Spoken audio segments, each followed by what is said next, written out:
আমি আমার অভিজ্ঞতাতে আসার আগে দু একটি বিষয় একটু উল্লেখ করতে চাই সবার সামনে। প্রথমত, গত 15 বছরের যে স্বৈরশাসনের সময়কাল ছিল, আমাদেরকে এই স্বৈরশাসনের সময়কালটাকে আসলে ভুলে গেলে চলবে না। আমাদেরকে এই চর্চাটা রাখতে হবে গত 15 বছরে কিভাবে আওয়ামী লীগ আসলে একটা জায়ান্টে পরিণত হলো। এবং বিষয়টা কিন্তু এমন না, অ্যাকচুয়ালি আওয়ামী লীগ প্রথম 10 বছর আস্তে আস্তে ফর্ম হয়েছে, দেন তারা হঠাৎ করে স্বৈরশাসক হয়ে গেছে, এমন না। আমরা যদি তাদের বিগত 15 থেকে 20 বছরের কর্মকাণ্ডগুলো দেখি, এখানে প্রায় উল্লেখযোগ্য 6টা গণহত্যা তারা চালিয়েছে। 2006 সালে 28 অক্টোবর পল্টন ট্র্যাজেডি, যেটাতে হচ্ছে বিরোধী দলের সমাবেশে, বিশেষ করে জামাত শিবিরের একটা প্রোগ্রামে তারা লোকে বৈঠা নিয়ে যেভাবে হায়নার মতো আক্রমণ করে এবং সেই মানুষদেরকে মেরে সেই মানুষের উপরে নাচার মাধ্যমে যে নৃশংস একটা উদাহরণ আওয়ামী লীগ সৃষ্টি করেছিল, সেটা আমরা দেখেছি। পরবর্তীতে 2009 সালে পিলখানা, আমরা পিলখানা হত্যাকাণ্ড সকলেই জানি। এর পরবর্তীতে 2013 সালে সাইদি সাহেবের যে রায়ের পরবর্তীতে একই দিনে প্রায় 17 জনকে সারা দেশে হত্যা করা হলো। পুলিশ এবং আওয়ামী লীগ এবং যুবলীগ সবাই একই সাথে একটা টিম করে সারা দেশে অ্যাটাক করা হলো আন্দোলনকারীদের উপর। 2013 সালে আমরা শাপলা চত্বর ট্র্যাজেডিও দেখেছি এবং এর পরবর্তীতে ভ্যাট আন্দোলনেও আমাদেরকে খুব বাজেভাবে অ্যাটাক করা হয়েছে এবং নিরাপদ সড়ক আন্দোলনেও অ্যাটাক করা হয়েছে। এবং সর্বশেষ আমাদের 2024 সালে জুলাই গণ অভ্যুত্থান, যেখানে আমরা ছাত্র জনতা শিক্ষক সবাই মিলে যেখানে আমরা আন্দোলন করেছি, রাস্তায় নেমেছি, সেখানে আসলে যে গণহত্যাটা চালানো হয়েছে, এই গণহত্যার মধ্য দিয়ে আওয়ামী লীগ আসলে দেশ থেকে পালাতে বাধ্য হয়েছে।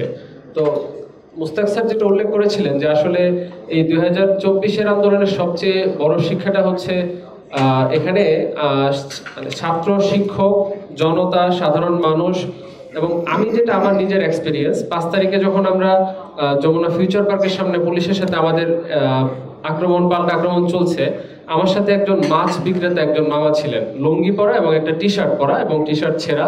তো এটা পরে উনি আমাকে বলতেছেন, মামা চলেন আমরা আগাই।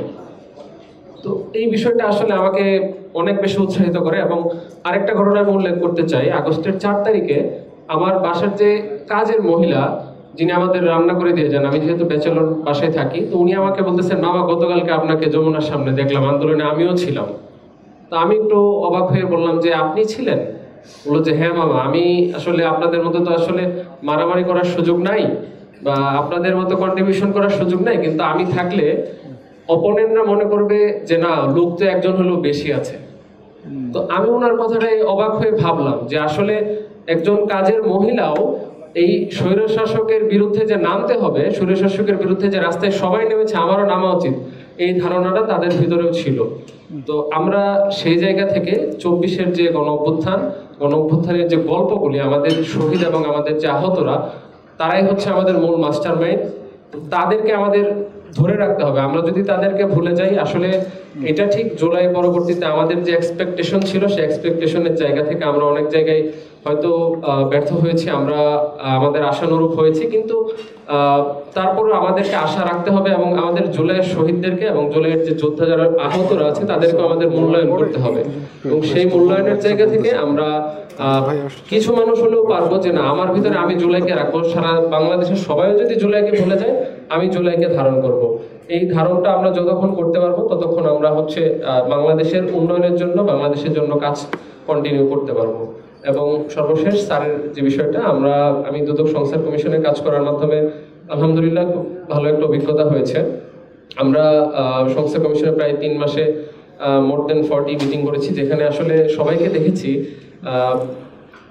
পুরোপুরি চিন্তা করতে আসলে দেশের রিফর্মটা, মানে দুদকে আমরা যেহেতু স্পেসিফিক দুদক নিয়ে কাজ করেছি, দুদকের রিফর্মটা কিভাবে হওয়া পসিবল, আমাদের রোডম্যাপটা কিন্তু অলরেডি তৈরি করা আছে। এখন আমাদের নির্বাহী কোনো ক্ষমতা না থাকার ফলে পুরো বিষয়টা এখন রাজনৈতিক দলের উপর নিযুক্ত হয়ে গেছে, যে রাজনৈতিক দল চাইলে এই রিফর্মটা হবে, রাজনৈতিক দল না চাইলে হবে না। তো এই যে লুপহোলগুলো যখন দূর করা যাবে, তখনই মনে হয় রিফর্ম, যেহেতু রোডম্যাপ রেডি আছে, রিফর্মটা পসিবল হবে। জি, থ্যাংক ইউ। আসসালামু আলাইকুম।